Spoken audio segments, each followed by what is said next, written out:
הצורך לדעת. אנחנו כל כך צריכים לדעת. מה יקרה אם לא נדע?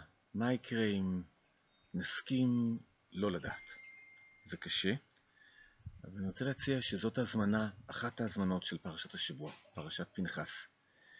פרשה שיש בה הרבה מאוד דברים, אבל אחד הדברים היפים והמוכרים והידועים זה הרגע המכונן הזה, שחמש נשים, שבדרך כלל יודעות לשתוק, ניצבות לפני משה, רגע אחרי שחולקו כל הנחלות בארץ ישראל.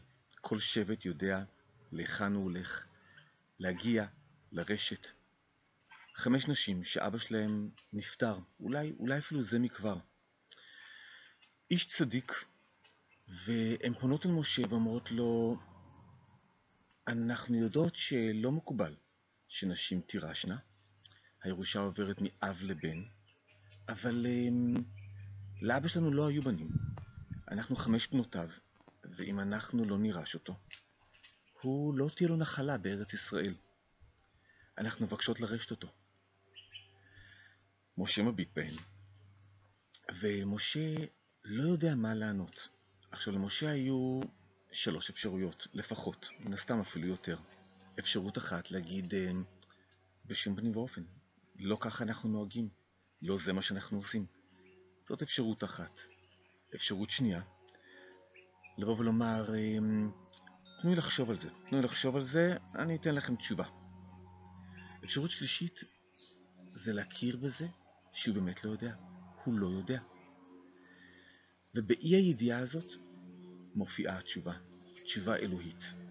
יש את התשובות שלנו, התשובות העשויות שלנו, המבושלות שלנו.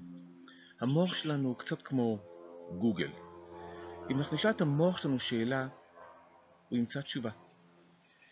כשאנחנו מסכימים לא לדעת, מתפנה מקום לתשובות, למידע, ממקור אחר, מהמקור.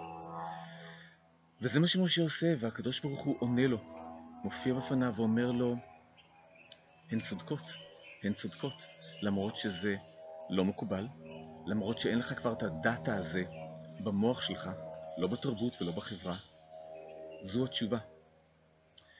אז אנחנו מוזמנים השבת הזאת, כמו משה שהיה הענב שבאדם, לא לדעת זה אקט של ענווה. ואני אסיים בתזכורת של אחד הפסוקים האהובים עליה ביותר בתורה כולה. אני יודע, אני אומר את זה להרבה מאוד פסוקים. אבל היום זה אחד הפסוקים האהובים עליה ביותר בתורה. מיד אחרי 10 הדיברות, פרשת יתרו, כשנאמר שמשה ניגש אל הערפל אשר שם האלוהים. אלוהים נמצא בערפל, אלוהים נמצא באי הידיעה. אלוהים נמצא במקום שבו אנחנו מסכימים לא לדעת. זה קשה לא לדעת. אבל איזה חופש, איזה חירות. והרי התורה היא תורה שכל כולה חירות, כל כולה יציאת מצרים.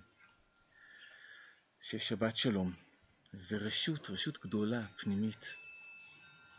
לא לדעת. שבת שלום.